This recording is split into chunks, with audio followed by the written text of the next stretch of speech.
Order online at picassospizza.net.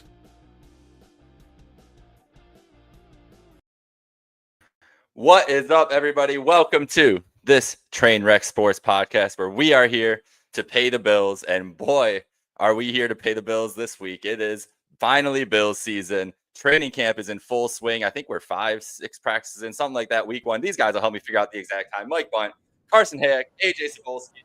We've got the full squad here. It is training camp edition, week one, our reactions. Guys, I'll start with you, Bunt. How are you feeling this week? You were on site a couple times. You were braving the conditions of all the heat that we've been dealing with. How was it being there at training camp? How are you doing today on Tuesday, July 20th? I'm doing great. It was actually pretty comfortable when I was at camp outside of Thursday when it was very hot, and it's obviously been hot the last couple of days, but doing great.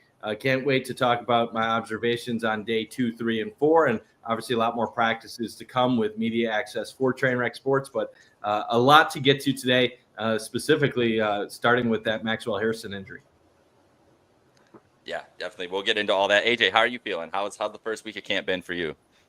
Good. I mean, I'm in North Carolina, so I've been here the last few days. I actually was on a boat today, and I met some Bills fans. They sat next to me. I had my Bills shirt on. They said, "Go Bills." So we were talking. They're from actually the Batavia area where I used to work, so we were chatting for a little bit on the boat. And then I went to a Bills backer bar as well today, checked that out. So there were some cool Bills hats and whatnot. So I'm living the life, grinding while in North Carolina. It's fun to actually be back on the grind and doing this. And truly what I like doing is, covering the press conferences and doing, what I love as a hobby and being able to, kind of just stay locked in with the team on the updates, all the injuries. I know there's a lot to talk about today in terms of camp. Obviously the Max Harrison injury, which we'll probably start with here soon, but it's been I think both sides have done a good job offensively, defensively. Each side have made some plays. So I'm looking forward to this pod. Absolutely. We're looking forward to having you back here, AJ. And Carson, welcome back. How are you feeling? First week reactions, anything? How are you doing? How's your summer been? Well, I guess first things first, it's absolutely great to be back on Pay the Bills. It's been a little bit of a minute for me. Hey, and it's even better that the Bills are actually back. We got a little bit of action coming from St. John Fisher. So I think that's awesome. It's been great following along with the excellent work Bunt's done on campus at St. John Fisher with training camp. Great to see the updates AJ's been providing. It's just been great seeing everything going on. I think it's really, really good time of year. We're 2 days away from NFL preseason starting with the Hall of Fame game coming up. So it's optimistic. Things are coming around. I'm looking forward to it, and it's been great lately.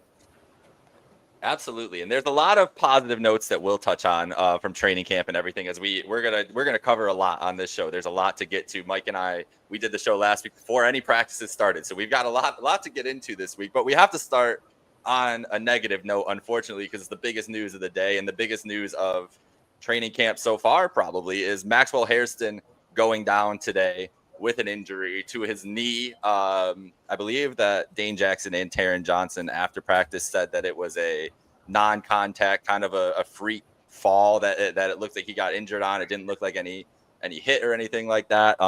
They tested his knee out right on the field. They helped him up, walked him off. He never returned to practice. And we haven't heard an update since then.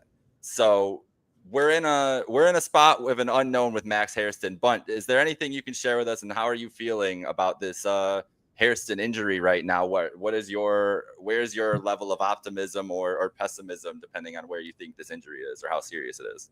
Well, I'll start off by saying I'm not a doctor, so I'm not going to pretend to know what those videos on Twitter were, what was happening in them, and what that means for Harrison's health going forward. It is concerning anytime a knee is involved with a skill position player, especially one that's a fast, quick player like Harrison. You are concerned about what this could do to him, not only in the near future, but long-term future. If it is an ACL injury, will he still have that burst when he comes back a year from now? Obviously, we're really advanced medically to where if it was the worst case scenario, players do recover better. But this would be a horrible situation because you think about it, are the Bills okay in terms of corner depth, and would they be able to get by during the regular season without Harrison? Yes, they could get by. Tre'Davious White has been very decent so far in camp. Obviously, he's a veteran. He knows the defense. So he was already probably on track to start the season with the ones as CB2. So I don't think that's the biggest thing in the world that you're going to lose from a starter perspective. And then you have Dane Jackson and Jamarcus Ingram and some other quality depth pieces beneath him. But now if it is potentially an ACL or something that he would miss a year for, you're talking about a guy that loses a rookie year of development, and you also lose potential depth pieces too. If something happens to Trey, then you're forced to put in a Dane Jackson. You're forced to put in a Jamarcus Ingram. And then you are going to have that drop off that you were hoping that wouldn't happen if you had Trey and Hairston going into the season. Like I said, it's too early to really speculate. It is encouraging that he walked off the field, but that doesn't mean that we're escaping anything at this point. My thought is this: I always wait until I hear what's going on before I'm going to assume what happened. We didn't see the injury happen. It was individual drills. It doesn't sound good, but let's hope it's not something that's season ending, and hopefully something that he can come back from and then pick up in stride in the near future. But I would imagine we're probably going to get news in the next day or two either way. Yeah, I'm kind of on the same page with Mike. I feel like the longer that we have to wait for news, the worse. That's just how I think. I don't know if that's necessarily true. But I do feel a little bit better in terms of the team because they did bring in Dane Jackson. They do have Trey White this year, who's performing really well at camp through these first 6 days. They have a Jamarcus Ingram who has experience. He had that obviously 2-interception game against Miami last year. So he does have reps in this defense. So it's just a matter for me of I feel more bad for Max Hairston as the player. You saw multiple reports after practice, beat reporters discussing that the team kind of prayed for him after practice and they were rallying around him. You saw a video of when he got hurt, right, with Trey White and Christian Benford right there. It obviously looked serious. Again, we don't know the severity. I hope that he's okay. But in terms of how they kind of go handle the cornerback 2 position, I think they still have the pieces there to get by, and especially with how good Christian Benford is looking, how good he's been at CB1 the last year and going into this season. I think we have a case where hopefully Hairston can get back healthy, and if it's a season-ending injury, I still feel okay. I just feel more bad for the player in a rookie season. Getting off on that foot just really stinks. Yeah, for sure. I mean, I think I have 2 separate points on this, but you guys touched on it. Like, they have the games played as far as depth. Like, the guys are there. Like, a guy who I keep an eye on, I guess, is Dorian Strong. Supposedly he's had a very solid camp. So I'd like to see maybe if let's hope he doesn't, get playing time due to injury. But if he does, like, he's a guy where, he could be a Dane Jackson type or a Christian Benford type, maybe not to that level, but where, he's a late round pick, a guy who's, developing. So he's a guy who I'd keep an eye on, and they have the games played. Like, let's hope Trey can stay healthy. It seems like he's done some good things. So, and also, like, let's say it is a season-ending injury, and maybe there's an injury or 2 going down. Like, possibly that could open up something for like a guy like Rasul Douglas, who knows the system, who's been, still on the free agency market. I know he's turned down the offer from the Dolphins just a week or 2 ago. And then the training staff too. I know it's early, but after strength coach Eric Ciano got let go, I know they chose a guy from under his stem and Will Greenberg. So we'll see how, the recovery, if that changes at all, and how the durability of the rest of the team holds up. But Kincaid, with his knee soreness, like, it doesn't seem great with that. To pair with all these injuries we've had, it's early. Anything can really happen. A lot of stuff is for prevention purposes, but interesting stuff. And hopefully he can get healthy, and it could be concerning for his long-term development. So hopefully that they can get him right. Hopefully it's nothing too serious, and he can get back out on the field. Yeah, those are 2 different conversations we could have. The injuries as a whole, I personally think it's more in line with you on the latter there, Carson, where I think they're being extremely cautious, like with how they're treating people, because these guys don't need to play right now. Like, and I think they're finally learning. I think they're just doing it a different way and taking it a different way. But with the Hairston injury, yeah, I mean, I would have felt worse about it a week ago if I hadn't seen the reports of what Trey White looks like, honestly, to be honest. And I know that you guys, Bunt and AJ, we had a conversation about this a couple weeks ago where you guys were higher on him than I was. And listen, if he's going to play like the way he's looked and the way that you guys are saying the second half of the year, then they don't need Max Hairston to get their goals this year. So there's the 2 different conversations we're having with the Hairston thing. For this year, Is it gonna like change their fortunes? I don't necessarily think so. I think this room is set up much deeper than it was last year to withstand an injury. And like you said, there's still a Rasul Douglas out there, or still time to even make another move if this were something serious enough that they thought they needed to address the depth at the position. But for right now, like, look at the room they had last year and how good they were. Like, this room across the board, even without Hairston, just added more depth and more options. And another year of Benford, like the way he, like, I'm expecting Benford to be better this year than he was last year, to be honest. So I think I think the safeties will be better than last year too. So that's going to help the whole system back there and everything else. So I think that while the Hairston news would be extremely disappointing if he was out for the season, fans are going to take that and run if that happens and say season's over, it's done, whatever. And I'm not going to react like that at all. I really don't think it makes a difference one way or the other to their Super Bowl hopes. I think if he played well this year, it would be a boom to it.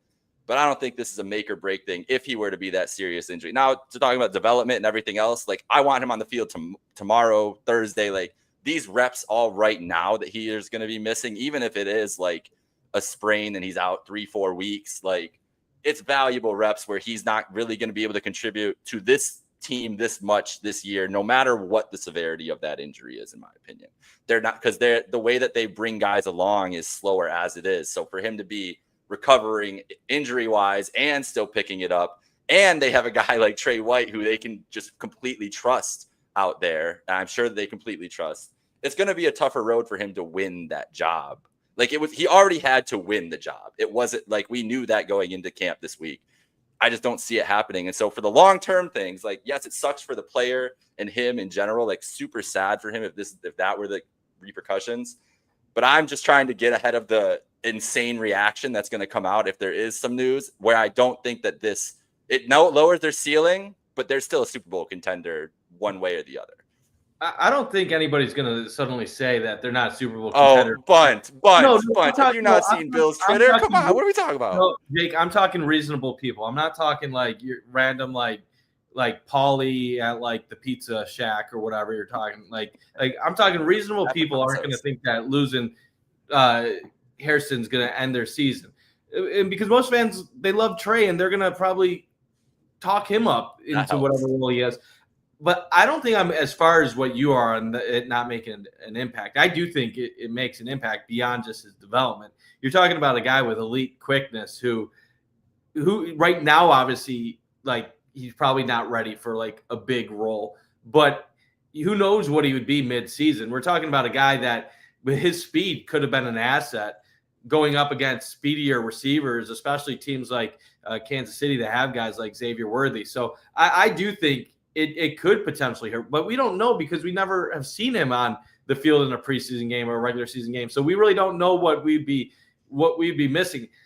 While I've been under the assumption that Trey would probably start the season as CB2, I never thought it would be like Trey playing like 80% of the snaps. I always thought there'd be a rotation. So now you have an older corner in Trey that is going to have to play probably a higher percentage of snaps than what you really wanted him to play going into the season, if Hairston truly is hurt and it's long-term. And if they don't want to go that many snaps for Trey, that means you are putting in a Dane Jackson now for more snaps. So that will have an impact, because I think there's going to be a drop-off from what you would have had in Hairston potentially to what the next option is. How does that change your Super Bowl hopes? No, that doesn't change like your Super Bowl hopes. Those are always going to rest on what Josh Allen and the offense we're going to do, and how does the defensive line show up. But my thought process the whole time was the Bills this year, and the reason why it's not the biggest end of the world is because of what you said earlier. Christian Benford's the number one. This isn't the number one corner we just lost. This is right now the number 3 corner on the team, and somebody that was fighting for a starting spot with Trey. So if you have Christian Benford as your 1 and you have Trey as your number 2, you're probably still in a decent spot overall, knowing that even Dane Jackson, a former starter of yours, is depth. And Hairston just gave you that ability to boost your chances with everything you have. Development-wise, I'm with you. The part that would suck is if it is a serious injury like an ACL, this going into next year, and possibly taking away an offseason from him, going into training camp, and then next year going into a season saying, I don't know if we can trust him to be a starting corner at this point. So then you have to bring somebody else, and then you're going to year 2 with uncertainty at that position. We just have to hope that's not the case. And then as far as adding people, I don't think it really makes sense to bring in a high-level CB2 to compete with Trey right now. Because let's be real, how would that look inside the locker room if you bring in somebody to compete with Trey after Trey's gone through almost the entire offseason and you have Dane Jackson, you have Jamarcus Ingram, and how many free agent players are going to want to come to Buffalo and compete for a spot with Trey to get playing time? I don't think that's going to make sense to a lot of players. So while you lose a guy like Harrison, the first thought is, who can we replace him with? The answer is probably internal until there's a reason for it not to be. Yeah, and I think similar to last year with the Cole Bishop injury that happened, and DeMar Hamlin, kind of the experienced guy, comes in, and this kind of doesn't really look back, and Bishop takes till the end of August to kind of get those reps. I think this similar situation, regardless of the extent of Harrison's injury, is going to happen here. I think Trey White, I don't want to say the CB2 competition is over because we don't really know the extent. If it's Harrison could be back out there on Thursday right now, for all we know. But if he misses any time, a couple of weeks, I think Trey White, again, a veteran, just like DeMar Hamlin, obviously a higher ceiling than DeMar has and more experience, more success in the Bills system. I think he's going to step right in and have success. And we've seen that through 6 days. And I'm not worried too much about it. Jamarcus Ingram as a plane flies over me. I don't know if you can hear that, but that's pretty loud. But yeah, like I said, I think Trey White is fine at the position. I think Jamarcus Ingram brings solid depth there. Carson mentioned Dorian Strong. I think he's been a little bit up and down. I think he's just the rookie and the new guy, and he's made some plays. But I think there's also been some tough moments for Dorian based off reports I've seen. So I think they have the depth. And at the end of the day, I think Trey White can walk right into this room. He knows what is expected of him. He has that experience. He has confidence. He had a full offseason healthy, which he alluded to in his press conference this week of how much that has helped him mentally, and he's on a mission. So I'm really looking forward to seeing Trey White out there and, taking that defense to not another level, but a level where they feel confident that they can put him in there and they can have success. Yeah, I mean, the depth is there, and that's what you want to see, especially out of a championship caliber team like that one we are supposedly going to have this year. So for Trey White to come back healthy, few years off of those injuries, I think that's huge. And Jake, you brought it up too, as far as Benford, like if he can take his game to the next level and put back-to-back years on display of just being a top NFL corner, like I think that is absolutely huge because we've talked about it. Cornerback 2 versus cornerback 1, that's something that's a big difference. So the fact that, Kaiir Elam is gone and the uncertainty level of that is kind of, out the window, and you have more guys who've been solidified, more veteran, more games played. I think that's huge. And I think we've touched on it. I think that's definitely beneficial for what we're looking for. And you're playing with a little bit of house money at this point. Yeah, it's gonna be a tense 24 hours here to find out what's going on. But they've done a good job, I think, regardless of what you can say about this room and the picks they made and everything else. They have set themselves up now in the last 2 years, but with remaking this roster and the avenues they've been allowed to get. This team this year is so much more better prepared than last year's team to deal with stuff like this, like to deal with the injury bug they're dealing with early in camp and to deal with a potentially huge injury to a young guy who's supposed to have a role that you don't know what it's going to be. Like it could get bigger. Like they have guys that can step in and play and play well. Even like we're talking about Trey White so much here. And I know we've mentioned Jamarcus Ingram and Dane Jackson a little bit, but those are 2 guys that really a lot of teams on there would love to have as their depth corners just in that spot, just to begin with, just as guys to ready to step up into a role. So I'm confident if there's any group that we know Sean McDermott can coach up and get stuff out of, it's these cornerback group. And so it sucks that this is the position this is the situation that we're in today, but it's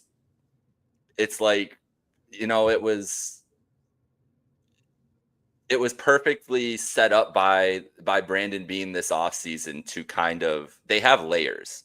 Like they have layers beyond in ways that I haven't seen on this roster in the last 6 years, where I feel like it's the most complete across the, maybe not the best, maybe not the highest tier of talent they've had. But if you just look between, on that depth chart, 1, 2, 3, 4, like I'm confident if you go down a lot of those positions on the second and third guys stepping up and not being stars, but knowing what they're doing and keeping this team afloat to where they need to be. And the cornerback room is one of the rooms I'm most confident in that, which is crazy to say. Last year, I would have said I was probably the least confident in that room. And a lot of that has to do with just Christian Benford. Like I'm just blown away with him and seeing what I've seen from him in camp this year too, and seeing what other people have seen and reading and everything. I think that makes everybody else's life a whole lot easier, but Brandon Beane did a hell of a job too, setting up this room. And they did a hell of a job coaching up guys like Jamarcus Ingram and Cam Lewis, who are still in the system and can still step in and play roles too. So they, through excellence for multiple years, this is the kind of injury you can withstand. That's really the only way. Yeah, completely understand. And Benford's been a stud, like you said. Benford is cornerback 1, and he has the ability to really take this defense to another level. So happy to have him extended, and hopefully the Bills can line somebody up opposite of him to really take their defense to another level. Would any of you guys want Rasul Douglas? No. Yeah. I'm sure on a minimum deal, but I don't care. I mean, it would probably help, but it depends on the severity of Max Harrison. I don't really have an answer until I know that. And even if that happens, I mean, they have Dane Jackson, Trey White, and Jamarcus Ingram, who have started games for this team, who have snaps. And Rasul Douglas, he's in his early 30s now. I'm not saying he took a step back last year, but he's yet. He did take a step back. He did take a step back. Yeah. So I don't know. I think I'm okay with Rasul Douglas, but it is intriguing if it's a cheap contract and he's a body that can come in and compete for a spot, similar to what we've seen from the Bills in the past. For sure. Like, I think, like, to clarify my point that I said earlier about his name coming up, like, that's if Hairston's probably done for the year, you'd have to imagine. And then maybe you have another guy go down in that situation. Like, he's a guy who, let's be honest, like, he was okay last year. Like, I'm neutral either way. Like, when I say I want him, like, that's if, the contract's right. Term really doesn't matter at that point because it's going to be short term. But he's a guy if you need him to play, he could play, and he'll be, your average starter. Like, he's a solid, average depth player that you could throw in, compete, see what happens. He's a veteran. You know what you're getting out of him. That's how I'd phrase it. Yeah, do not care at all. I do not need him. If he wants to be CB3, like, cool. He wasn't a great CB2 last year, and I think you already paid Trey a decent amount of money to come in.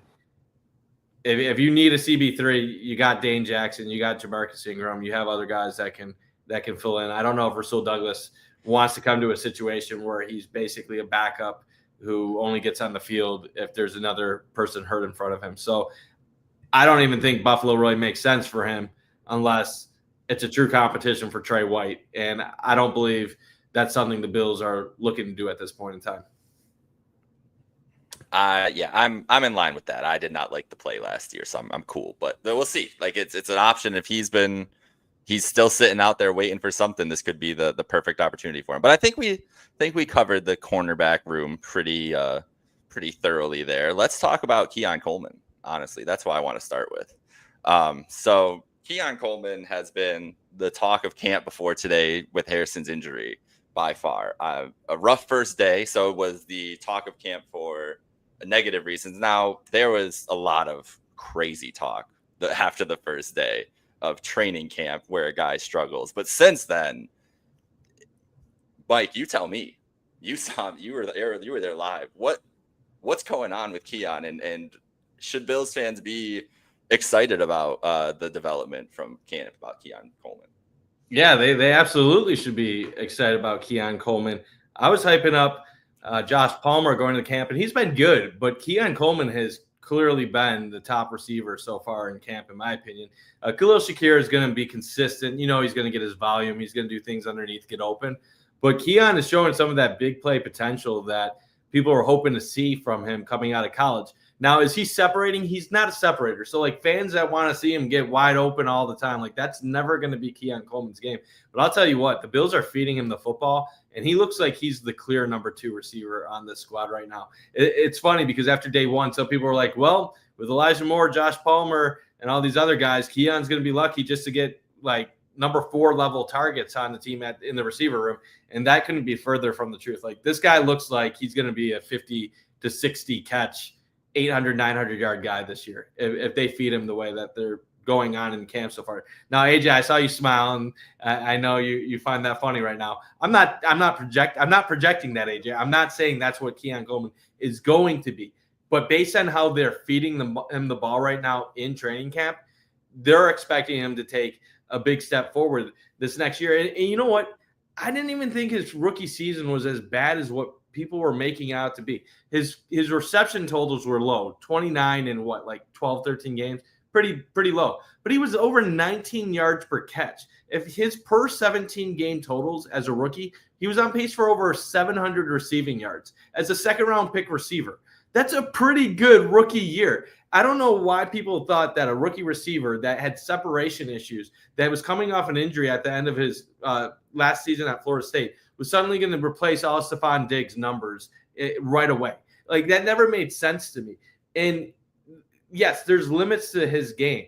But what I love about Keon Coleman is a few aspects. And AJ can vouch for me because I told AJ during the draft process last year that I thought Keon Coleman was a decent receiver that I would be okay with the Bills targeting, when most people were adamantly against it. Why? Because he can't separate. Josh needs guys that can separate. He needs separators. No, Josh needs guys that can do a variety of different skill sets. And what makes Coleman so intriguing to me is not only the contested catch stuff, which everybody talks about because it's blatantly obvious when you see a guy that's 6'3", that goes up and can make some of the most athletic plays you'll ever see.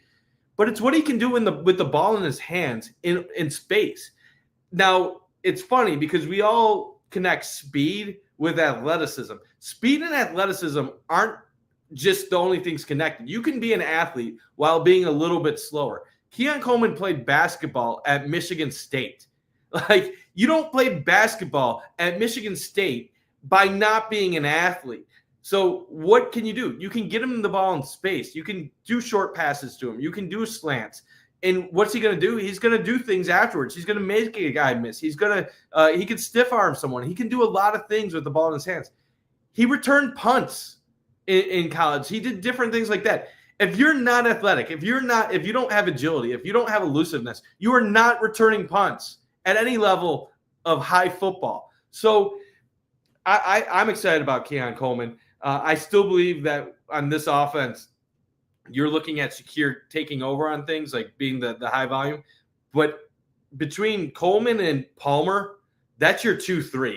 And the talk about Elijah Moore, I'm just going to tell fans, based on what I've seen in my limited time in training camp, Elijah Moore is not going to be a top-end receiver for the Bills. There's no chance. On Thursday, he was getting reps with the twos at times. Nobody that is getting reps with the twos during training camp is suddenly the Bills' idea of a 1,000-yard receiver. Elijah Moore ain't getting 60 to 70 catches unless there's somebody hurt in front of him. It's the hierarchy is Shakir, Keon, Josh. Those are the 3 guys. Kincaid's going to be up there with them, and then the running backs are going to get catches, and that's where they're going to filter their passing game through. Yeah, back to Keon. Jake, I'm sure you're going to touch on the presser because you had a good takeaway from it, so I'll let you speak on that. But I think the most intriguing thing I've seen from Keon is that he's winning not only on the boundary, but they're using him over the middle of the field, intermediate, underneath. I think they're trying to use him in a multitude of ways. And the big thing for Keon, I think, going into this year was understanding his leverage in zones, right? Where can he beat defenders? Because, again, he's not a great separator. He's not going to beat you with a quick release. He's not going to beat you with, a great release at the top of his route or anything like that. But what he's going to do is he can create space. He's a big body. He can find those soft spots in zones. And that's what I think he needed to work on. And I think the Bills are doing that. And Josh Allen's been hitting him all over the field. Now, he's still done his go-to size-up move, right, which basketball size of move. I'm just kind of relating there. But he has the ability to do those 50-50 balls, and he's been doing that consistently. But the two things is the getting open over the middle of the field and using that part of his game to the Bills' advantage, and also just consistency, right? He's had a couple of drops still. I want to see that stuff get cleaned up, and that's, where the overreactions come from. And again, it's July, and it's early, and that stuff happens. But I think those two things, if he can showcase a more overall part to his game, that's where I think you can see him get those wide receiver 2 looks. If he can get open over the middle of the field and on the boundary, red zone, we already know what he can do in the red zone as well. So I think that, and then on top of it, just having a more consistent mentality. Jake, I know you're going to speak about it, and just overall being a more consistent football player for the Bills and building that trust with Josh. AJ, I'm so glad you brought up the consistency point, because as a guy, that was the Bills' first selection last year. I mean, he's got to at least slow the highs and lows down. He's got to be a lot more consistent this year. And to Bunt said, like, his rookie year wasn't that bad. Like, he was just starting to turn up with the game against Seattle, Tennessee, and I believe it was Miami, in a short sequence there before he took a shot from Jordan Poyer, and then after that, he just wasn't the same. So I think for him to come out and be a little bit more consistent, along with having a second year in the offense with Joe Brady, and to just take his game to the next level, whether that's confidence-wise, mentally, or, he's had a full offseason to work, rehab, and take his game physically to a second step too. So I think for Keon to take that next step, a lot of it is just finding his type of role in the offense, being a little bit more consistent, having that confidence. And he's got guys around him that can help. Josh Palmer should be a great asset this year. Obviously, everyone knows Shakir's just that dude when it comes to consistency. So I think everybody eats 2.0 is probably the best thing for Keon. And I'm excited to see what he does this year. If he stays healthy, I definitely could see him taking that next step, closing towards probably 1,000 yards. Obviously, no one's going to put up insane numbers individually with how this offense is ran. But I'm really excited for year 2 Keon. I think there's a lot in store for him. Yeah, very well said by all of you. AJ, thank you for teeing it up, because I wanted to talk about just the way he sounded, honestly, because all the stuff I haven't seen practice, I can take it all from everything you guys have seen and from all the great beat writers on it, and make an informed thought process, thought hypothesis on how I think he's going to be and what it is. But what I could do and what I'm good at is listening to a press conference and breaking that down. And this was like, it wasn't even as much as like the intro press conference last year was obviously silly, goofy, whatever. He's got the cookies, he's got the thing on. But even all throughout the year, it was like the inflection and everything was just still like a kid, right? Like it was kind of like a guy who's like, he's 20 years old. Like he's wide-eyed. He's in the NFL. He's living his dream. He's playing with Josh Allen.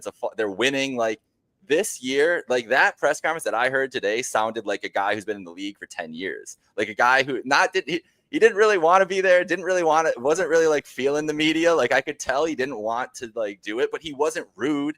He wasn't like disrespectful to anybody. Even when he got some dumb questions that you could tell like he looked like, what am I even supposed to say here? Like some off-topic questions that I'm sure you guys, if you listen to it, you can know there was one that was really like out of left field for him. And he was like, in that moment, it could have been like, hey, like, what are we doing here? And he handled it so well. And it wasn't just that. It was him talking about his craft and just like the matter of factness he was talking about. There was no questions anymore.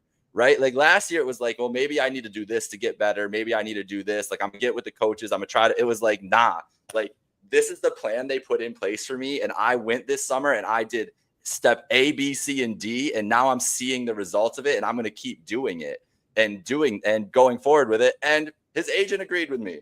And his agent said, same focus, same recognition of what is in front of him and same want to be great. It's always been all about ball regarding Keon Coleman. So I think that honestly, what the Bills and something that we've known about the Buffalo Bills and what they look for is the type of guys they want to bring in, right? And just the type of grinders, the guys that want to go to work and everything else. And I think we're starting to see beyond the first impression of Keon, where it was like a bubbly, like, oh my God, this guy's so much fun. Like, let's put him on socials. Let's get him get him popular that way and everything else. Now, this was a completely different mode from him. And I think it's something that young players can get eaten up in this league by what the vigors of the league can ask you of, what criticism can do to you, especially as a receiver, when there's so much out of your control as a receiver. Like, that's something you hear from the greats talk about, is like, listen, I just got to do my job because I'm out there. I get maybe 10 balls a day and I don't control when it's coming to me. Like, that consistency and that mindset is so important to being a great receiver. And what I heard from Keon Coleman for 6 minutes today was the more impressive than anything I saw on the field from him last year, because I think that shows that he has a growth mindset and is willing to put in the work and the effort, and he has the understanding of what he needs to do to be the greatest asset to this team and to Josh Allen that he can be. Well said. And it's going to be fun. I like how this receiver room looks right now, in my opinion. For anybody saying like they don't have a number one, I agree. They don't have your prototypical number one receiver. But I like how these guys work together. I like the different skill sets. I like the different body types on their team and what they're going to go for. And when I was at practice on Friday, I got to talk to Josh Palmer and Elijah Moore. And I know everybody kind of makes fun of this phrase because last year they didn't have the best receiver room, but it's really a new and improved version of everyone eats. Last year they did everyone eats because they didn't have Stephon Diggs and they lost Gabe Davis, and they didn't have the salary cap room to really replace those guys with quality receivers. So they drafted a guy early in the second round. They added a mid-level player in Curtis Samuel, who was a disappointment, and then a low-end guy in Matt Collins. But like you look at it right now, what has annoyed me a lot with how outsiders and even some Bills fans have evaluated this receiver room heading into the season is that they look at numbers that people have posted in the last year, and they don't ever factor in development or personal growth or continuity. And you look at it, Khalil Shakir elevated himself into one of the top slot receivers in the NFL last year. And he's still young in his career, around 25 years old, and has the ability to take it to another level. If Shakir turns into a 1,000-yard receiver, that's an amazing guy to have in your room. Then you look at Keon Coleman, and yes, was it disappointing rookie year by some people's standards? Yeah. But what if he does have that personal growth? This is different than hockey with the Sabres, where you're relying on personal growth from a bunch of young players to carry the entire team. None of these receivers are carrying the Buffalo Bills. Josh Allen is carrying the Buffalo Bills. He's an MVP quarterback. He is going to elevate the talent around him. So, you like, if Shakir plays the way he did, which was very consistent from last year, and that continues, that's going to be a plus. If Keon can take a step forward, he doesn't need to be a 1,000-yard receiver. Maybe Keon's a 50-catch, 800-yard guy.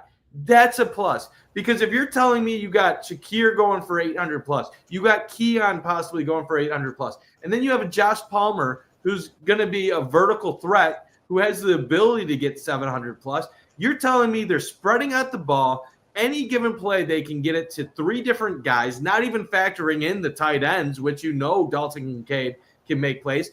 This is going to benefit Kincaid. If the focus is on the receivers, which last year it was not, teams tried to they game planned to stop Kincaid last year. So that made his life hard. Well, now if teams have to stop Coleman, they have to stop Palmer. That opens things up for Kincaid. And then let's talk about the triplets, the 3-by-1 formations. Dan Orlowski was all about them last year. What I love about Elijah Moore and Curtis Samuel isn't really going to be their stat production this year. Think of them in 3-by-1s where you have Khalil Shakir, Elijah Moore, and Curtis Samuel in one area. And they can run a possibility of a bunch of different routes. And you have to find a way to contain them in their speed while they're possibly just picking each other and like finding ways of opening up just one player. Like, there's so many unique things. And we haven't even talked about how Joe Brady plays into this. The funniest thing about Joe Brady was, here's a guy that was the passing game coordinator at LSU for the most prolific passing offense in the history of college football. The first time an FBS quarterback has ever thrown 60 touchdowns in a season with Joe Burrow, helped make Justin Jefferson and Jamar Chase names.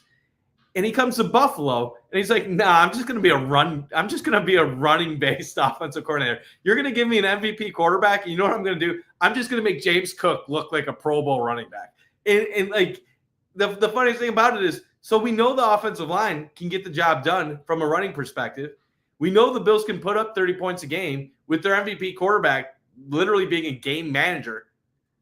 Now you got some receivers added in there. How are you going to stop that? Like, really, how are you going to stop that? You try to stop the pass, they're going to run on you. You try to stop the run, they're going to pass on you. The Bills have an answer to almost any single thing that defenses want to throw at them, which is why in the last 3 years, they have the highest percentage of drives resulting in points. So I'm just going to say it. Last year was a good offense. This year's offense has a chance to be even better. Yeah, I'm not going to play devil's advocate too much. And I think I do like Josh Palmer. I like what Mike's already laughing. I like what I've seen from Keon thus far. But again, they still have to go out and prove that, right? We're 6 days into camp. The pads just came on 2 days ago.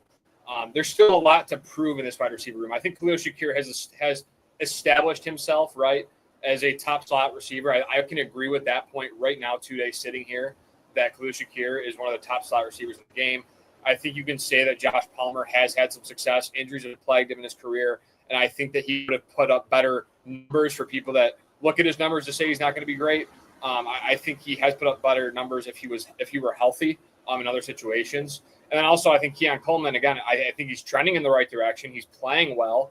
But what's going to happen if there's adversity during the season or something happens? So I'm with Mike that I think this offense does have the potential to be a better version of everybody eats. I think they have better pieces. I'm in love with the running back room returning. I think Ray Davis, Ty Johnson, and James Cook is one of the top running back rooms in football. And I really like what they have there and how they can use that in the passing game. Ty Johnson was clutch in the passing game. Ray Davis made some plays in the passing game, and we already know what James Cook can be and what he still can become as a pass catcher in this league. So I think this Bills offense, there's still a couple of guys in that receiver room, like a Josh Palmer, Keon Coleman, even a Curtis Samuel, that I think still have to prove themselves that in this system they can produce at a consistent level. And for one, maybe due to injury, maybe for a Josh Palmer, it's because he's never, been in this situation before. For a Curtis Samuel, who also dealt with injury and never really established himself, I think those questions still need to be answered. But overall, this offense, I will agree with Mike, has the potential to be a better version of last year's. Yeah, I mean, to build on what you guys just said, like, that's what makes this offense so dangerous. The running back room absolutely stacked between James Cook, who was an absolute touchdown machine last year, and Ray Davis, who's proven in his opportunities that he can more than get the job done. The offensive line, basically all returning, they're stacked in themselves as well. And then you got guys who can win in every which way, whether that's Keon Coleman physically, Khalil Shakir in the slot, Elijah Moore, Curtis Samuel is your gadget type of guys, Josh Palmer down the field. Like, that is a really, really difficult thing to defend, especially when you're coming out in 3x1 sets. You got runaway routes, you got crossing routes and all that stuff with really, really athletic players. So I think that is what makes this offense dangerous. And then for them to add on to that, I think, yeah, the potential is there for them to match that 30-plus point per game pace last year and to even top that. But then again, like, to play devil's advocate a little bit, like, defenses had a full offseason to look at a few tendencies, and it's a really hard thing to do to match that type of level of offensive play from the year before. So, like, that's kind of what makes it so hard. Like, you're never guaranteed to get back to that point, which is why I think the loss last year in the championship is like, damn, that's really a kick in the sack. So, I mean, it's kind of tough, but, like, also, I know in our group chat, we talked about this dude a little bit, but Stephen Gosnell, the guy didn't even have 1,000 yards receiving in college. He played 5 years. He had 999 yards. They couldn't even give the guy a screen pass to cross it. But, like, he's been making a few plays, like, just even guys that you don't think of in this offense. Like, I think that just proves to the system, like, that Joe Brady and these guys have. Like, it's just it works. It gets the job done. It's dangerous. It can beat you in many different directions. So, I mean, although it's still early, like you could kind of see the vision. You kind of can see guys who have potential to break out, and hopefully they do continue to develop and keep growing, because if they can, the offense will take that next step, and they invested in defense. So you'd hope it's better this year, and that should make for a pretty good year. Yeah, absolutely. Someone mentioned James Cook. James Cook's going to be heavily involved. We know that. We know that he's going to be a weapon. And we didn't talk. We've talked about receivers, and I've tried to keep it very separate this year, discussing Dalton Kincaid away from the wide receivers, because I think that the tight end room and just his development needs to be. Everybody put a lot of pressure on him being that pass catcher, being the big slot, being everything else. Like, let's see what he can do if he can stay healthy with a full season as a tight end. But if he is, and it's another thing that helps unlock that receiver room too. If there's reliable options in Cook and Kincaid that are producing as well, and it seems like there's more talent this year lined up to take advantage of than there was last year, even if they haven't shown it yet on the field and it hasn't bore out yet. But I'm feeling good. I'm feeling good, especially to bring it all back around to Keon. Like, this is if this is what the development he's showing in camp is true and bears out during the season and then future seasons and everything else. This is what you, I mean, this is a dream of a second round pick, but this is like what you would hope for from a first round receiver late in this round. Like, we're so used to the last 5-10 years maybe of first round receivers really being able to step in and just make an impact right away, where it's not how it ever. When I was growing up, that was not the case, like, at all. Like, the guys that you stuck in day one as a wide receiver to have a big role usually failed. Like, I'm thinking of like the one name that comes to mind for whatever reason is Charles Rogers. For some reason, I don't even know if he had like a horrible career, but like that's like guys like, maybe it's just because the Lions picked like every wide receiver. Jake, he went to Michigan State, and that's where Keon Coleman went. So not the best one to use right there. But the Lions were picking wide receivers in the top 5 every other year. So like, that was a whole different thing too. But yeah, you're right. That was a bad. I thought Charles Rogers was going to be a good player as like a preteen. So I did too. And I thought Keon Coleman was going to be good. You're hurting my logic right now. Maybe the answer is just don't follow what the Detroit Lions did in the 2000s, except drafting Calvin Johnson. Like, that was really the epitome of that. But that's just the point being that, like, this is a guy that is somebody who can I'm not afraid of not seeing elite production in year one from any player. And I think that there's been so much immediacy to what we want from draft picks in football and basketball and all sports, that's like, all right, let's let it play out. Let's let it ride this year with a system that we know this team has been able to develop guys into something with lesser talent. So I'm excited. I'm excited to see what turns out of it. Is that just true? So you know, I did not have chest hair as a preteen. So Okay. that came later in life. Charles Rogers, I'm glad you brought him up, because I know the kids here, Carson and Ajay, are too young to know who Charles Rogers is. He was the number 2 overall pick out of Michigan State in 2003. And in his entire NFL career, he played 17 games, and he had 36 receptions. He had 36 receptions on 84 targets for 440 yards and 4 touchdowns in his entire career as the second overall pick. Yeesh. And he's dead now. So Yes, that's R.I.P. another sad thing. I did not realize that until I looked it up. I wasn't trying to disparage. So, but in college, I'm just gonna pull this up really, really quick.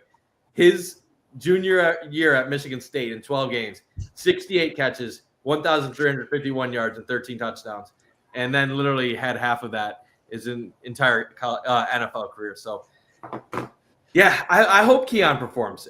I will say, Jake, I think you are a little higher on Keon Coleman than I am right now. Like, I like Keon. Like, I think Keon's going to be pretty good. Want to calm down a little bit on what he's going to do this season. But what I think Keon is this year, 50 to 60 catch guy, 750 to 850. Like, that's the yardage I'm thinking Keon that's his threshold right now, like where he should be. I don't think Keon is dramatically ahead of like what Josh Palmer is, in my opinion. To me, Keon has higher ceiling because of him being young and the Bills' investment in him. But like when you watch the two, I think they're both fairly like close to each other talent wise.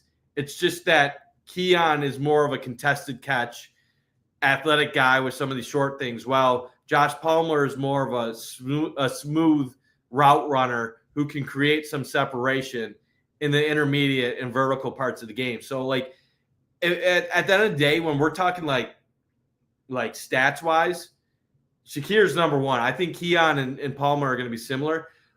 The one other thing I do want to bring up about Keon, he has been very good in camp, and like I would say he's been the star from the expectations point. There have been a few rough patches though, besides day one, that aren't really getting all of the attention. Like on day 3, he had a couple drops. He had a drop in team drills, and I believe it was team drills. And then when they were doing, it was either 1-on-1 or 7-on-7. Like he had a ball go right through his hands. So while Keon has been very good and very like noticeable, standing out, making plays, there still are some areas of inconsistency on a play-by-play like approach from Keon. Not to like say he's not going to be good. Like I like Keon. I think he's going to be much better than what I thought a month ago. But I don't want people to instantly think like Keon's going to get 1,000 yards this year. I don't think that's even close to being in the cards at this point in time. Who knows though?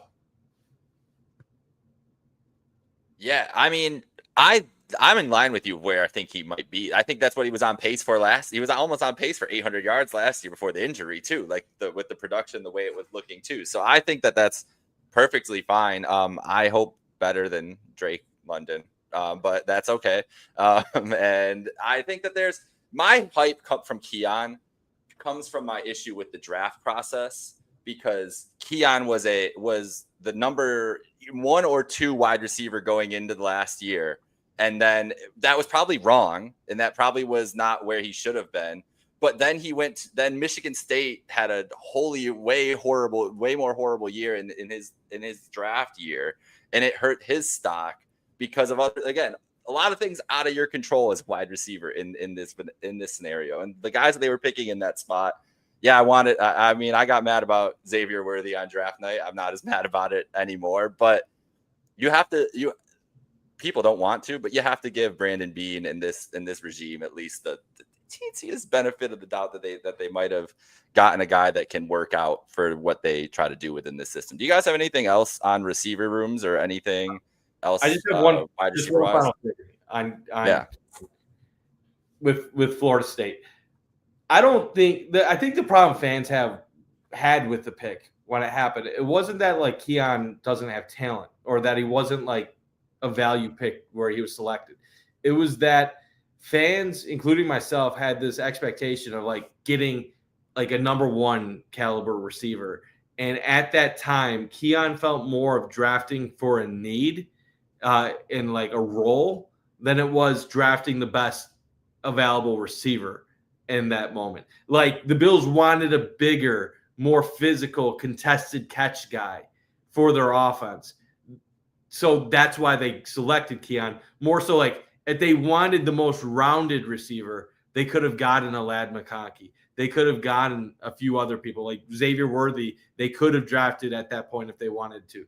So I think that was the biggest frustration and point of contention from fans. It wasn't that Keon doesn't have talent or that he doesn't have ability. It was more they didn't take the top receiver available at that moment.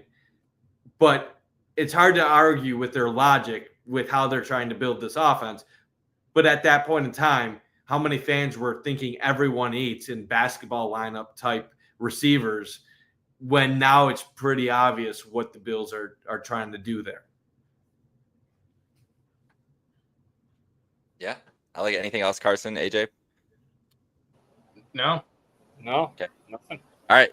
Bunt. I wanted to touch touch on with things with you here. Just any other observations beyond the wide receivers, cornerbacks? Is there any other big takeaway you had from your couple days at camp? And then I'll pass that along to AJ and Carson. Anything you guys have seen over the last couple days that we haven't talked about tonight that has interested you, piqued your interest, something you're looking forward to going into the season? But let's start with Bunt. You were there on site. Like, what's just one other thing that took note of that you just think is really important to the season?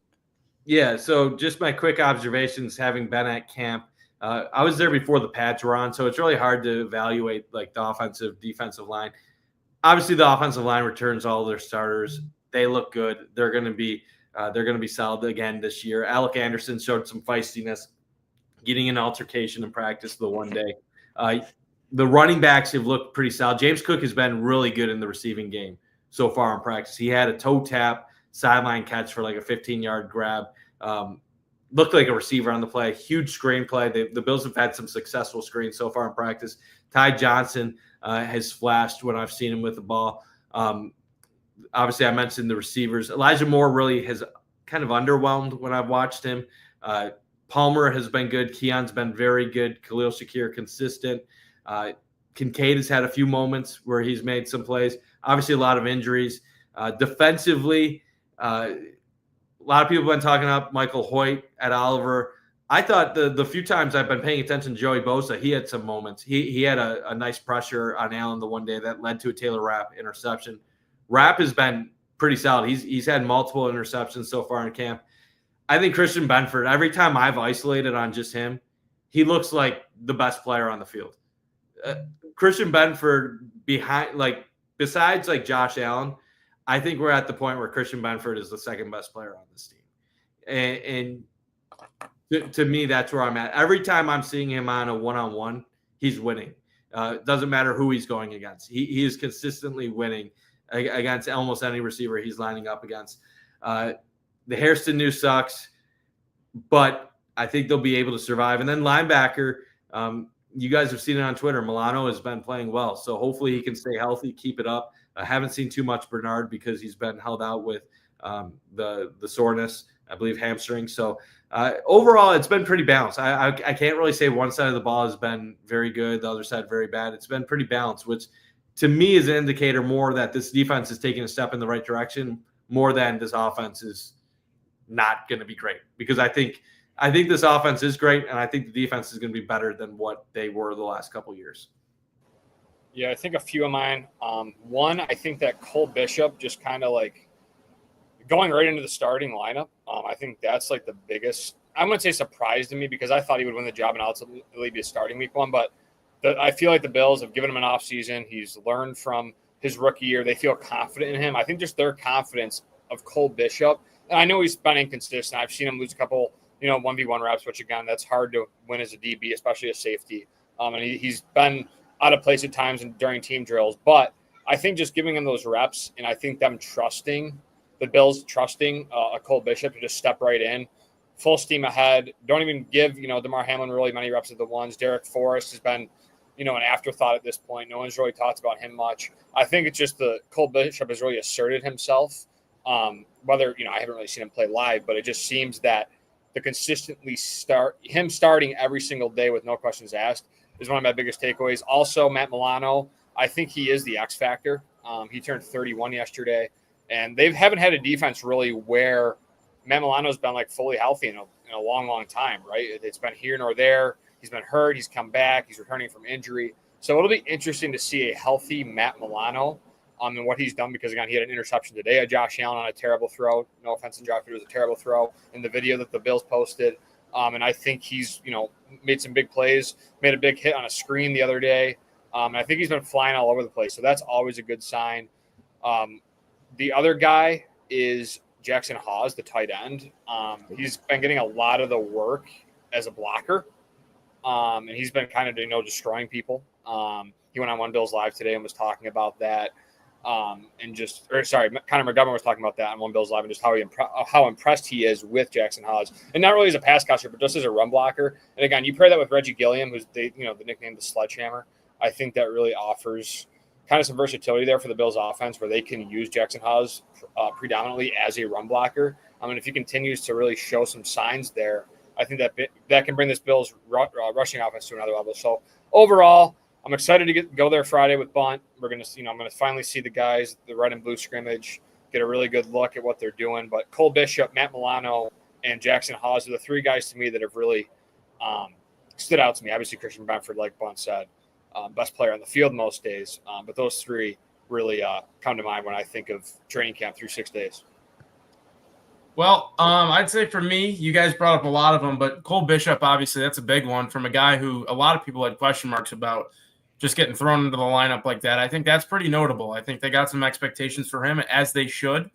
And then another guy that I kind of feel for is Tyrell Shavers. With the injury that he had, it sounded like he was having a pretty good camp, and he continued to develop from last season. So he's a guy, hopefully, who, gets a few looks in preseason, considering the injury doesn't seem that bad. And then Deion Walker, the size that he has. I mean, the dude's an absolute unit. And obviously, with his draft story, how he was a little bit higher ranked and then he fell down the board a little bit entering his draft year. So he's a guy that I'm looking for. Milano's doing great. But how about Puntapalooza, or the shortcoming of it, between Brad Robbins and Jake Camrata? Camrata getting cut for, I guess, numbers reasons, according to Chris DeBoer. So Robbins is a guy who I guess a lot of Cincy fans really, really disliked when he was with the Bengals. A guy who really is known for, I think, more of a, hang time accurate type punter compared to a powerful punter. So I'm curious. I don't want a whole nother Matt Hack situation going on. My heart doesn't need that. And then I'd say my sneaky quarterback competition is Mike White versus Mitch Trubisky. Jake, I know you know what I'm talking about. I am a Mike White glazer through and through. So, of course, I'm a little bit biased, but Trubisky's contract expires at the end of this year. And Mike White is a guy who's had his moments in the NFL, to say the least. So I think it could be a sneaky, position battle almost. If Mike White goes out there, does some nice things in the preseason, and Trubisky maybe has an underwhelming preseason again, it would not surprise me maybe if the Bills choose to go in Mike White's direction. Shane Buechele, forget about it. But I think there's a lot of guys who've had some good starts, and I'm excited to see here. I believe we have 6 or 7 practices remaining or something like that. So I'm excited to see how this plays itself out, and I'm excited for this preseason, the real thing, to get going here, and it should be a lot of fun.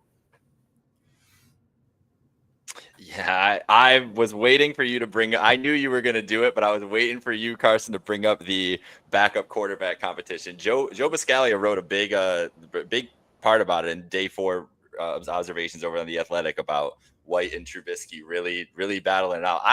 I would love to see that. If I was at camp, I think that's all I would be watching is those 2 and 3 reps, because that's got to be – I don't even – Carson, maybe you can speak to this a little bit. I don't even know how you operate in that room right now if you're those two guys like competing with each other. It's got to be pretty intense. And if you're Josh Allen, it's got to be pretty intense too to just be in there with those guys. So the one guy I want to bring up, I'm going to shout out to our friends Matt Perino and Ryan Talbot on the Shout Pod and their text line, which is great and helps keep me informed through the day with camp as well as everybody else's coverage on Twitter. But they brought up today Jacob Byard, who apparently is a depth center who, as Matt put, or Ryan, whoever said it, won every rep and been unmovable.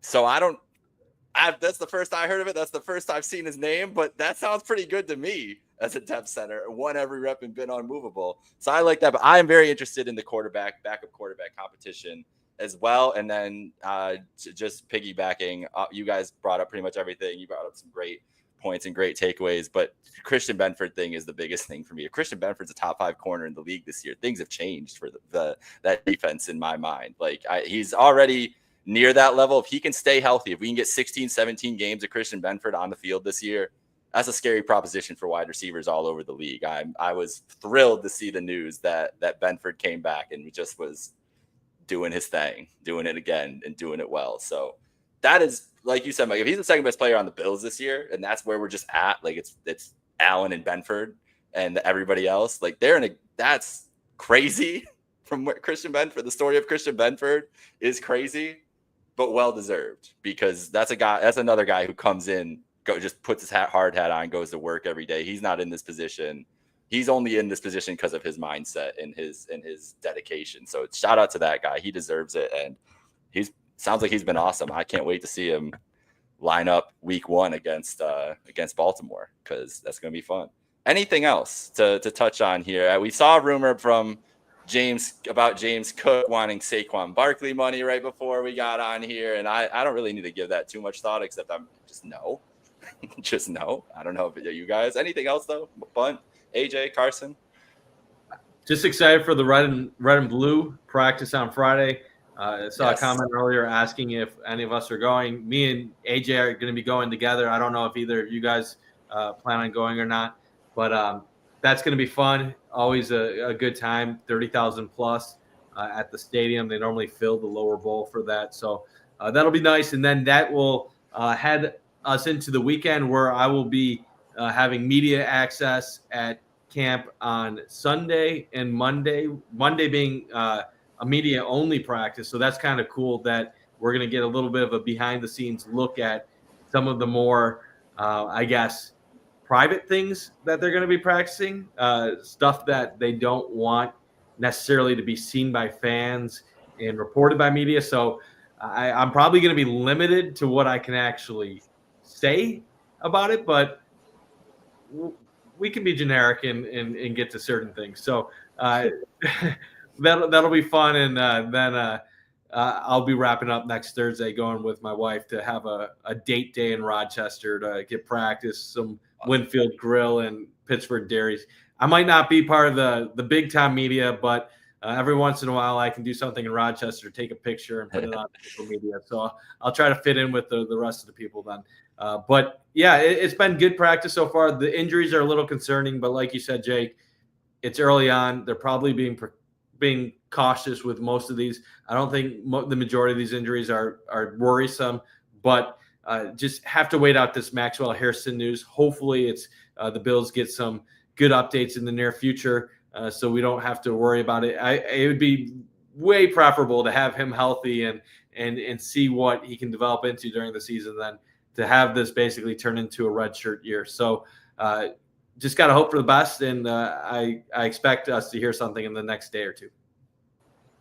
Yeah, right on par. I think, again, I already mentioned it, but I'm excited for the red and blue to finally get a look at the team. This will be the first time in a long, long time that I haven't made the trek to St. John Fisher. So I guess it's a year off for me heading down there. I always like to go to a couple times, but this year it was not in the cards, and that's okay. But yeah, looking forward to that. I got a big week for men's league sports. I got Thursday night. I got a basketball playoff game. On the Denver Nuggets on the GM. We've won 3 in a row. We're 5-5. We're taking on the Minnesota Timberwolves in a play-in game. So that'll be a huge game. And then if we win that, we play Sunday in the conference quarterfinals. So that'll be, a treat if we can win Thursday, carry that momentum into Sunday with 4 in a row on our ballot. Then Friday, blue and red. Saturday, I got a Barica one-pitch softball tournament. I know Jake just retired from that. But I'll be doing one-pitch softball on Saturday, so that's a big tournament. And then Sunday, I got softball playoffs in the morning for my other softball team. And then Sunday night, I got my basketball if we win Thursday. So I got a busy weekend in store. I got to drive home about 12 hours. Tomorrow I'm leaving from North Carolina, visiting my brother who's a Marine down here, seeing him before he comes home in a couple months, and then having a fun weekend playing sports, and I'll be doing some camp stuff as well. What an athlete. And he's a Can Jam world champion too. Humble enough not to even say that. All while we actually have someone that's a better athlete than you, AJ, in the lower left corner of this. A guy that was good enough to be a starting quarterback in high school. So yeah, I'm sure I couldn't do that, man. I couldn't. Appreciate it. But hey, AJ still got it. You love to see that, putting the work in. But I guess, I don't know, for me, I'm just going to be watching a lot of training camp as far as how that's going on Twitter and stuff like that, seeing a lot of the notes and everything like that. So I'm excited to see these guys compete, but I'm more excited for preseason to start. This is when things really do matter. You can do things in practice, but again, once it's a game and it's not against your own guys where you kind of know them a little bit after a certain amount of snaps, like that's really what I'd say I'm excited for. And then also, like, guys, August 5th, I believe, is Hard Knocks when it comes out. I know you guys talked about it a little bit in the past, but this is like a once in, I shouldn't say a lifetime, but like, come on now, let's have it like once every 20 years. That's pretty freaking significant. I'm excited to see the Snowman, everybody, you name it, Uncle Trey, these guys. I want to see, their personal side a little bit more. So I think this is a really, really cool opportunity for Bills Mafia and the team. So hopefully that comes out good. Hopefully, it doesn't drag the guys down a little bit because obviously there is the Hard Knocks curse. But love to see the final few practices here, and then once preseason gets going, it should really, really be a blast. And I'm just excited because it's football season. It's great to be back, and this is awesome. Yeah, so one night from tonight, Hard Knocks will be debuting. That's pretty crazy. It's going to be surreal to see all that. And I'm hoping to take in some training camp here in Chicago when the Bills have their joint practice here, and I will be at the preseason game for sure.